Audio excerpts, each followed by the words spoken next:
তুমি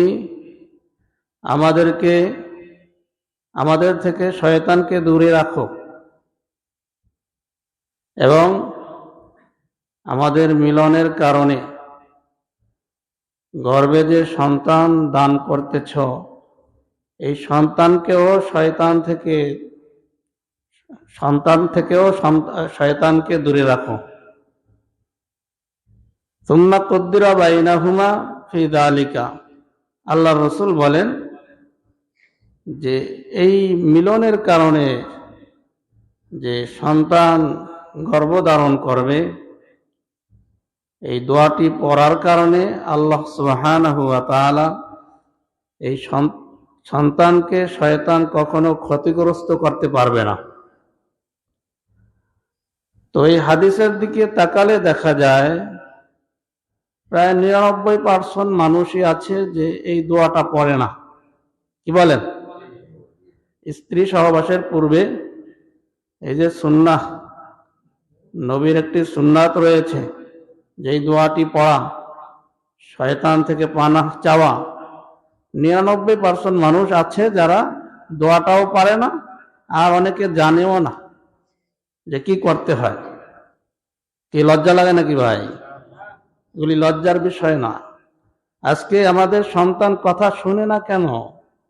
পিতামাতার কথা শুনে না, মদ ফেন্সিডিল খায়, ইয়াবা গাঁজার সাথে সম্পর্ক তার। কারণটা কি? এই ইয়াবা গাঁজা এগুলি কার খোরাক? মানুষের। কি বলেন? এটা কি ভালো কাজ? এগুলি মন্দ কাজে জড়িত হয় কারা? মানুষই তো জড়িত হচ্ছে, শয়তানি কাজে জড়িত হচ্ছে। হ্যাঁ, কারণ তো এখানে যে শুরু থেকেই আমাদের গরমিল। যখন আমরা সন্তান জন্মগ্রহণের জন্য এই চেষ্টা মেহনত করব, তখন শুরুতে যে দোয়াগুলি পড়তে হয়, সুন্নাহ আদায় করতে হয়, সেগুলি জানি না।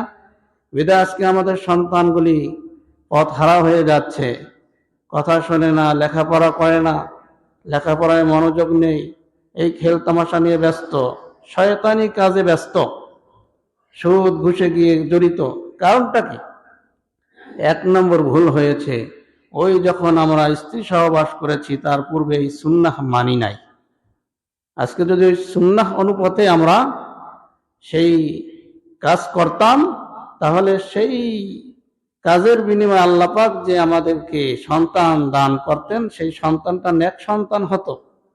সেই সন্তান আপনার আমার কথা শুনতো, কোরআন হাদিসের কথা শুনতো, কোরআন হাদিসের বিরোধিতা করতো না।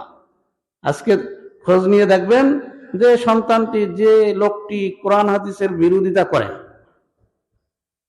বিরোধিতা করে, ওলামা একরামের বিরোধিতা করে, একেবারে নিবিড়ভাবে যদি গবেষণা করা হয়, হয়তো সেই সন্তানটি জারজ, নতুবা ওই সন্তান জন্মগ্রহণের পূর্বে তার মা বাবা যে মিলন করেছে তখন সেই দোয়া পড়ে নাই। বুঝে আসছে বিষয়টা? কথাটা একটু কঠিন লাগে। কি বলেন? কঠিন না। এই সুন্নাহ, রাসূলের সুন্নাতের মধ্যেই মহা ওষুধ রয়েছে, আমরা বুঝি না। প্রত্যেকটা সুন্নাতের একাধিক উপকারিতা আছে। এজন্য এই যে আজকে যে বিষয়টা আলোচনা করলাম যে স্ত্রী সহবাসের পূর্বে একটি দোয়া পড়তে হয়, শয়তান থেকে আল্লাহর কাছে পানাহ চাইতে হয়, এই দোয়াটা শেখা দরকার আছে কি নাই? এই দোয়াটা কি? আমার সাথে সাথে বলুন, আল্লাহুম্মা, জোরে বলুন, আল্লাহুম্মা জান্নিবনা শাইতান ওয়াজান্নিবিশ শাইতান মা রাযাকতানা। আল্লাহুম্মা জান্নিবনা শাইতান ওয়াজান্নিবিশ শাইতান মা রাযাকতানা। এগুলি শেখা জরুরি ভাই, জরুরি। এই হাদিসে এসেছে ওয়ালাদুন সালেহ, মানে তুমি মৃত্যুর পূর্বে এই দুনিয়াতে নেক সন্তান রেখে যাও। আল্লাহর রাসূল বলেছেন এই নেক সন্তান রেখে যাওয়াটা হচ্ছে সদকায়ে জারিয়া। নেক সন্তান পয়দা হওয়ার তো কিছু কারিকুলাম আছে, সেই কারিকুলাম তো মানি না। বুঝে আসছে? কিছু সূত্র আছে না, এই সূত্র মানি না। সূত্র না জানলে অঙ্ক করা যাবে? বুঝতে হবে বিষয়টা। আল্লাহ পাক সকলকে সহিহ বুঝ দান করুন।